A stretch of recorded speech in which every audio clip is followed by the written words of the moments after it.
whole flower of Scotland. When will we see your shite again?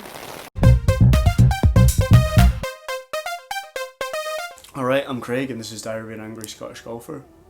Obviously you will see it's a little bit different this week in that I'm not on a golf course and I'm currently sat in my house.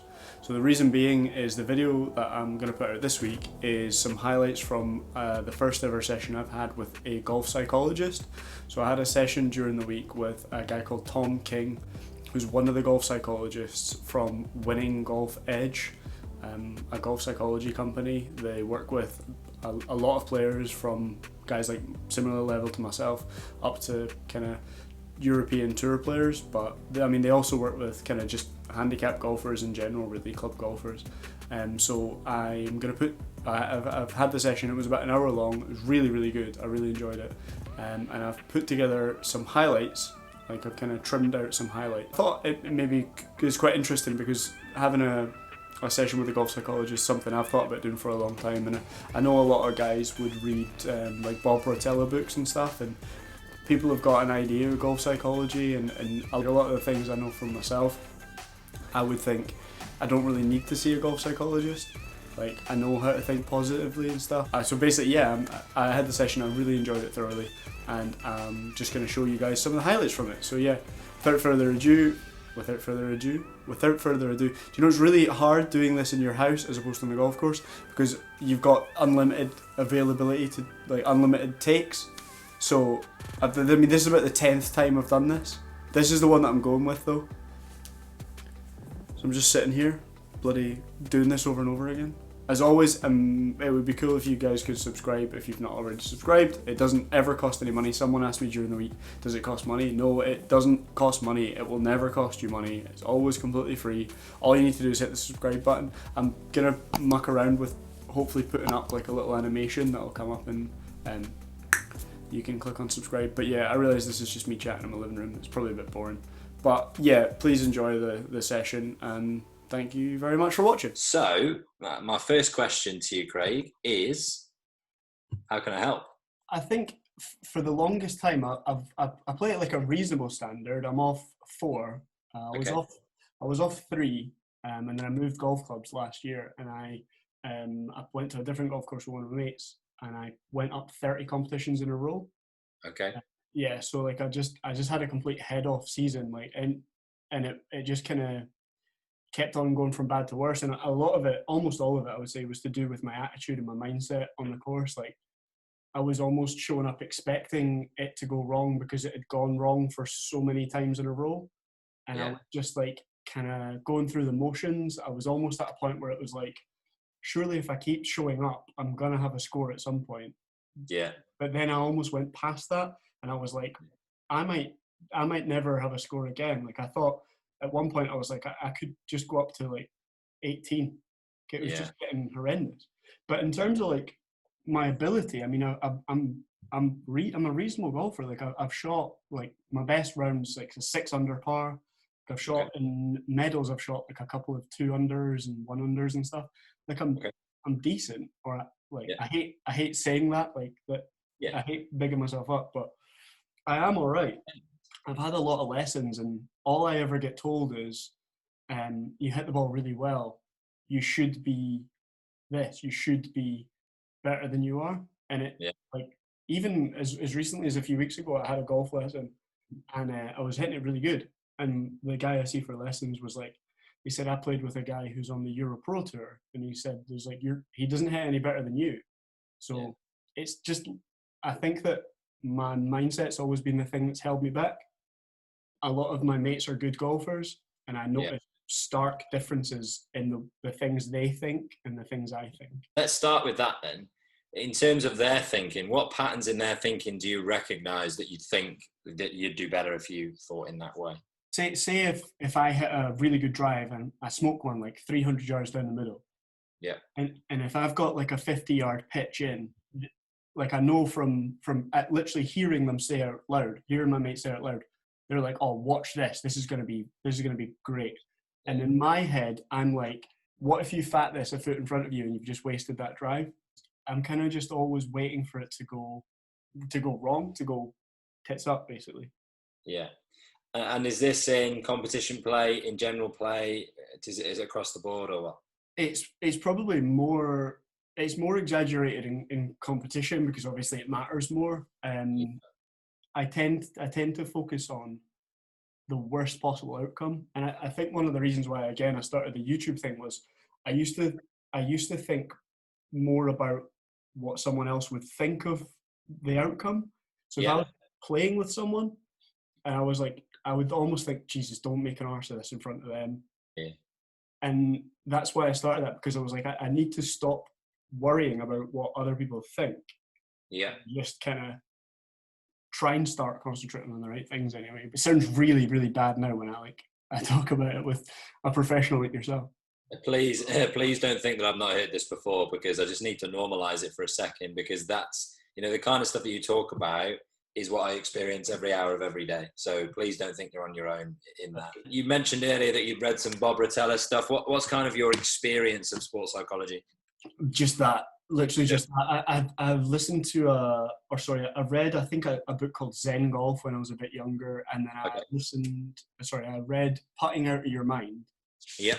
And I read, there was one other one he did, or I mean there's been a bunch that he did, but I think there was only one other one I read, which was like it was maybe The Unstoppable Golfer or something like that. But I read them when I was younger, almost like, yeah, I know all this. Like, I know all this. It's not anything new. Yeah. It's so hard to do it when it matters. I'm going to say a couple of things now that might surprise you within sports psychology. So what you've just said there is kind of leaded me into this quite well, because every sports psychologist has their own philosophy generally. Some psychologists would believe that positive thinking is the best thing since sliced bread. Some psychologists would believe that you need to have no swing thoughts and have your brain completely clear. Okay. My professional philosophy and my beliefs are twofold, really. And the first one, like I said before, might surprise you. And the reason that I've smiled at some of the things that you've said previously is because it resonates so well. So I'm a sports psychologist that doesn't really believe in positive thinking. Okay. I don't really believe in positive thinking. Not probably something that you were not expecting me to say. Yeah. And the reason that I don't really believe in positive thinking is because I think it's, a lot of the time, it's unrealistic. I think it's unstable. And I think it's really difficult to get into that frame of mind when you're frustrated and you're annoyed. Now, please don't get me wrong. If you've got the ability to be positive, if your thoughts are generally positive, I'm not going to turn around to them and say, you can't think positive, get rid of that. If you can be naturally positive, that's absolutely fine. But for me as a sports psychologist, it's more my job to increase your capacity to deal with the negative than it is to change everything into a positive. So if you were to smash one out of bounds and I turned around to you and said, right, I want you to think positively about that, you're going to go, well, I've just smashed one out of bounds. I'm really annoyed. Yeah. So for me, it's about giving you the tools, techniques, interventions that you can use to help you deal with the stuff that isn't very nice. Okay. And that's my approach. That's my belief. It's not probably how somebody else would do it. So that's just kind of my approach, if you like. Yeah. The second thing that I'll say is that one of my beliefs is that we are evolutionary creatures. So thousands of years ago, our brains would operate to protect us. Yeah, our eyes would scan the environment for danger. We'd look for lions, tigers, bears in the environment. Nowadays, we don't have to scan the environment for danger. We just buy our tea from Tesco. Yeah.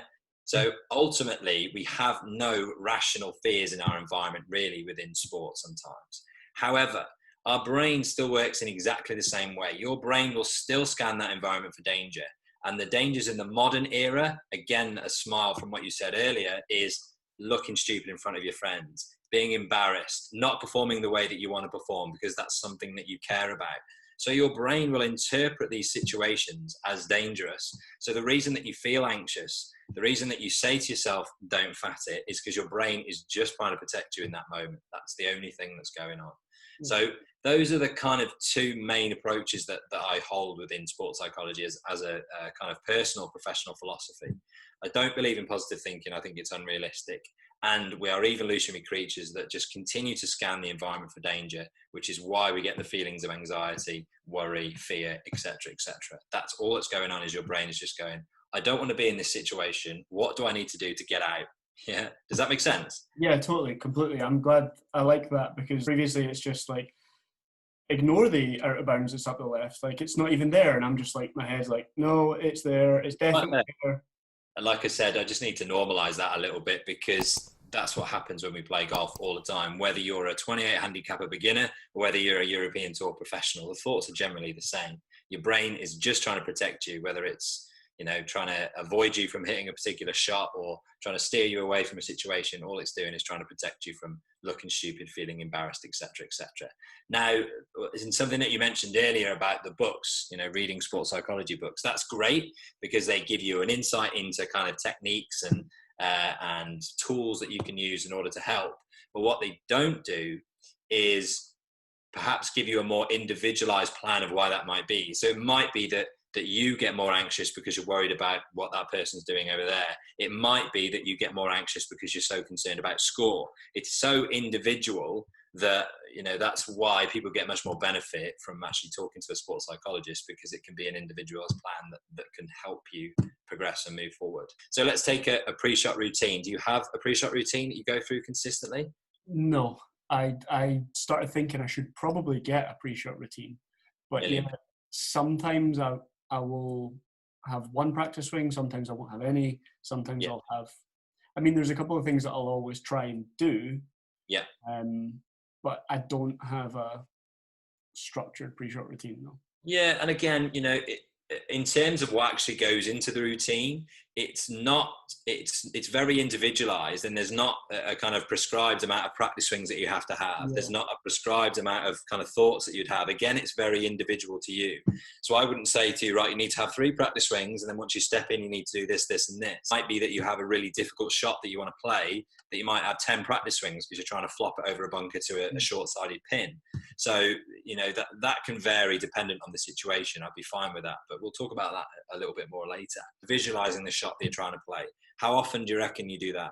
I've always really struggled with that in general. Like I find it very hard to, if you close your eyes and try and picture something, anything, I've always found that really difficult to do in general. So visualizing shots is something I've always struggled with massively. Yeah.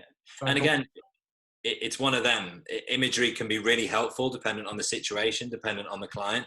But we're not going to sit here and say you have to visualize every shot that you hit. It's really important. These are just things that we can do in order to help you get better, essentially. So some clients would visualize themselves hitting a shot. Some would just picture the target. Some would just look at the target. It's very individualized based on the person that you're working with. I can almost feel it more, as opposed to, like, I can't really see it, but I can feel what a good shot would look like, if that makes sense.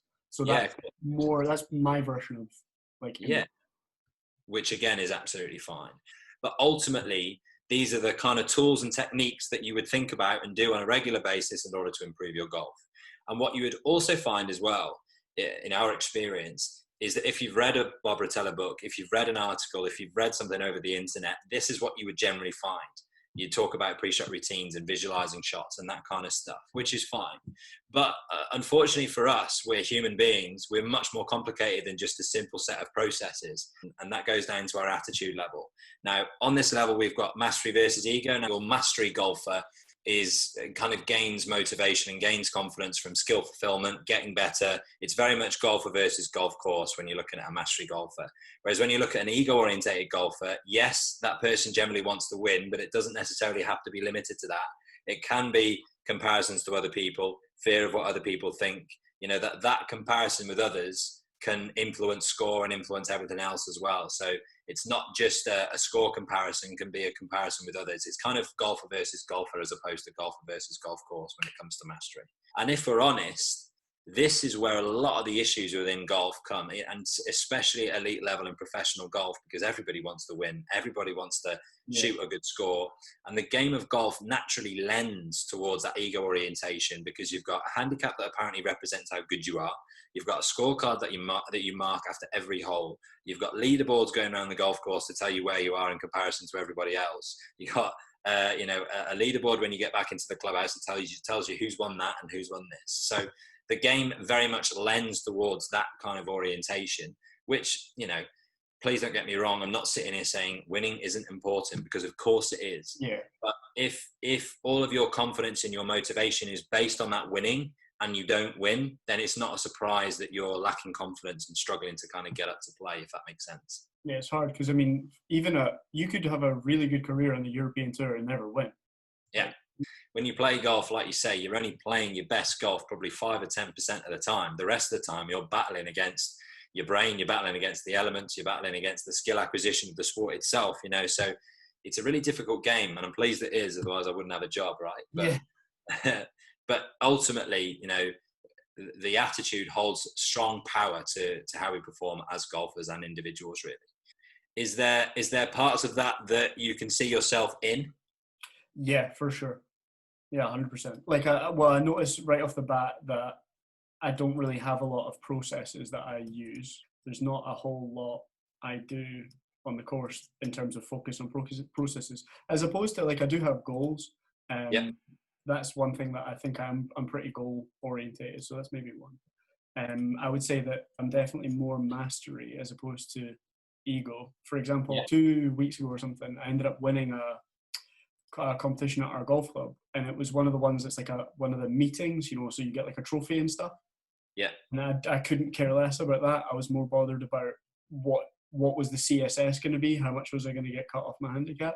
So winning stuff it's not a massive thing for me, as opposed to getting to scratch or just kind of getting better that way. Just something on what you've said there, you know, that you're not particularly fussed about winning, but in the example that you gave, you were concerned with what the standard scratch was going to be because you wanted to get your handicap down. Yeah. That, for me, would still be a slight ego orientation because you're concerned with the handicap and whether that comes down or not. There's elements, like I said, there's various levels to this mastery ego. It's not necessarily just about winning. It can be concern about handicap. It can be concern about what other people think, etc., etc. So, and as I said earlier, I just need to normalize that a little bit, because most golfers, especially when they come and see me, have got a decent ego motivation orientation, you know, that they often don't realize that they've got, because they believe it's score related, or they believe that it's down to comparison with others. It comes in many ways, in many guises. So please don't feel like you're abnormal in this case.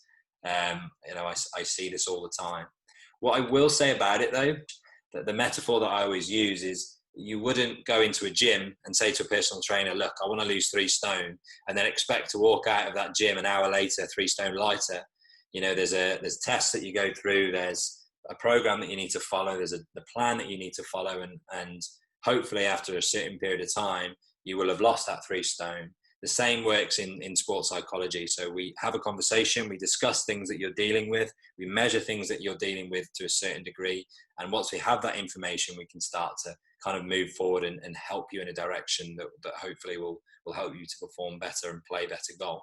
You highlighted earlier that there are some processes that you're not engaging in, which we can have a chat about a little bit later on, but I want to start here. And the reason that I want to start here is because if you can start to chip away at this ego orientation, everything else becomes much easier anyway. And like I said earlier, Craig, it's not, you know, I'm not sitting here saying that winning isn't important, because I recognize people want to be successful in their own sport, which is fine. But the key is, if your confidence and your motivation is based on this ego orientation, all that's going to happen is your confidence will go up and down and up and down. So if you play well one week because you beat somebody, confidence is up here. If you lose to them the next week, confidence goes down here. Yeah. If you then shoot under your handicap, confidence goes up again. So, but if you want to think about winning, that's fine, as long as when you come off and you haven't won, you're still confident, because your control of that confidence is based on mastery orientation. Because if your confidence is based on that, it's not going to fluctuate as much as if it's ego orientated, because your confidence isn't based on whether you shot a good score or not. It's based on how well you've prepared and how well you've done your routine and how well you've played the golf course, as opposed to how well you've competed against that other person, or whether you've made this much money this week, or whether you've made the cut, or whatever it is. That would certainly make for some more pleasant Saturday evenings after a medal anyway, because exactly. A few occasions where I've like refused to go out. Like I've been like, no, I'm not going out for dinner tonight. I'm not doing this. I'm not doing that, because I played terrible, and I just want to sit in, get a chippy, and sit on the couch and be angry all night. There's nothing wrong with having a chippy and a beer, mate. Let's be honest. Nothing wrong with that at all.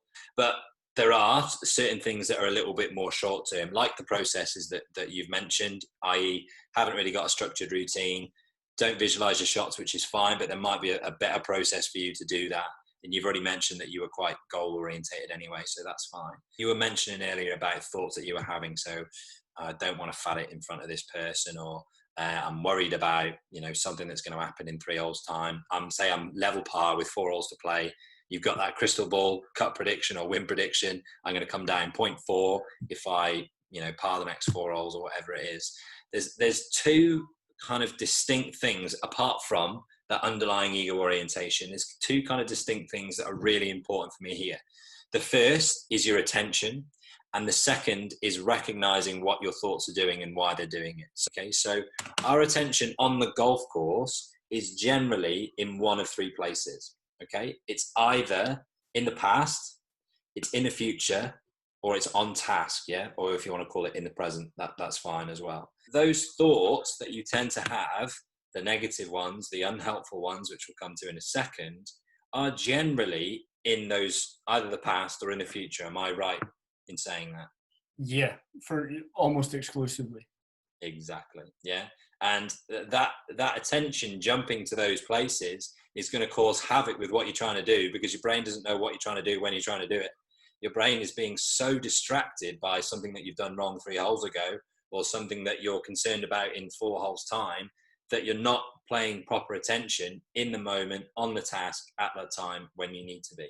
When you're playing, start to be aware of where your attention's going. When you're having a thought such as, God, don't fat it in front of this person. Oh, hang on, I've just recognized my thoughts jumped into the future. Let's get back on task. Let's concentrate on the shot that we're hitting.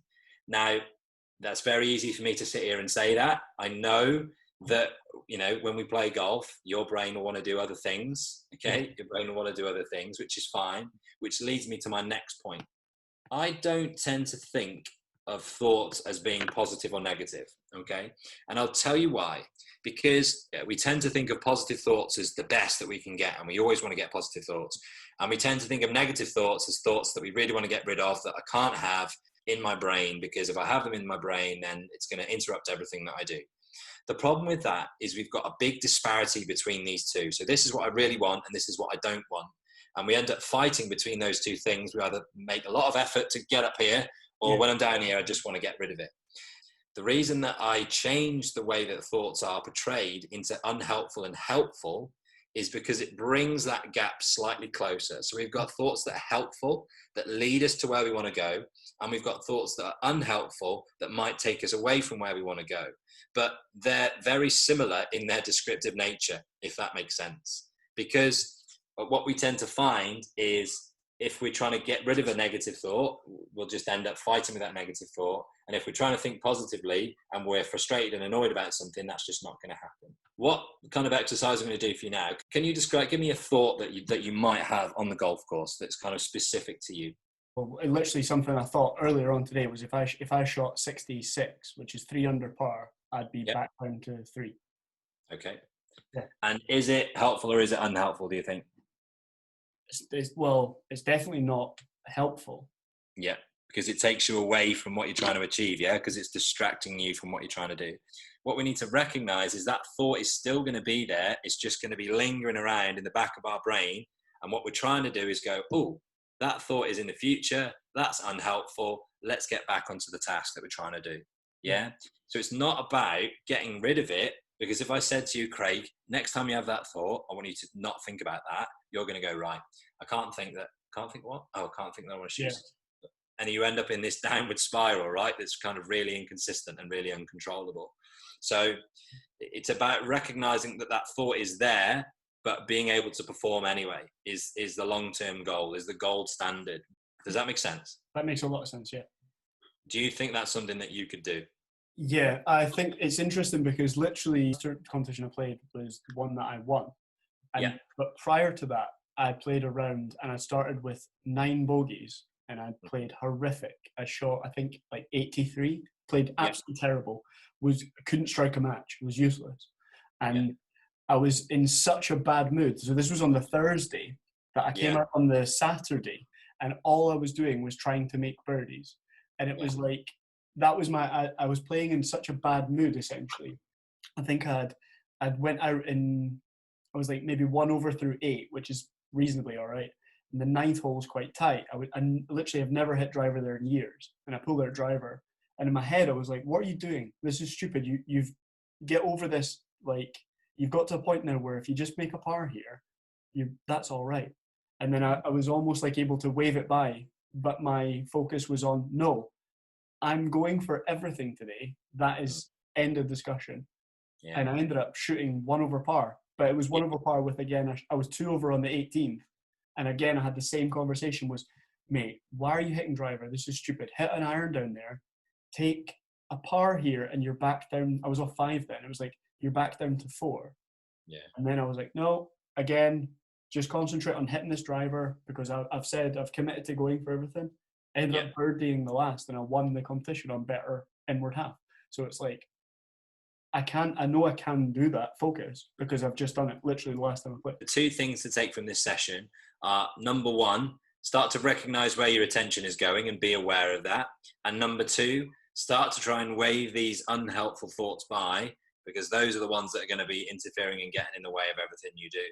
You happy with that? Yeah, it's actually, I'm feel really positive about that. I like that. Yeah, I still can't believe that how much I came into this thinking, I've got the mastery, like I'm fine. Don't worry, but look, we could probably just skip that part. And then it's like, wait, what? I'm so far the other way. Thank you very much. I really appreciate that. You're more than welcome. I hope you enjoyed it. It's maybe a little bit longer than the videos that I have usually been doing, but I think there's a lot of decent content and stuff in there. I mean, I really enjoyed the session that I had, and I'm going to continue to do them. I should probably say, like, I think it's pretty apparent, but I'm not affiliated with the company in any way. I'm just a paying client. I just thought it would be interesting for some people who maybe have considered getting a golf psychology session to see what one looks like via Zoom. And other than that, like always, it'd be cool if you guys could subscribe, like the video if you did like the video, and any comments that you want to leave down below. As I say, I read all the comments and I do reply to every single one. So yeah, other than that, thank you very much again for watching. Have a lovely week and I'll see you in the next video. Bye bye.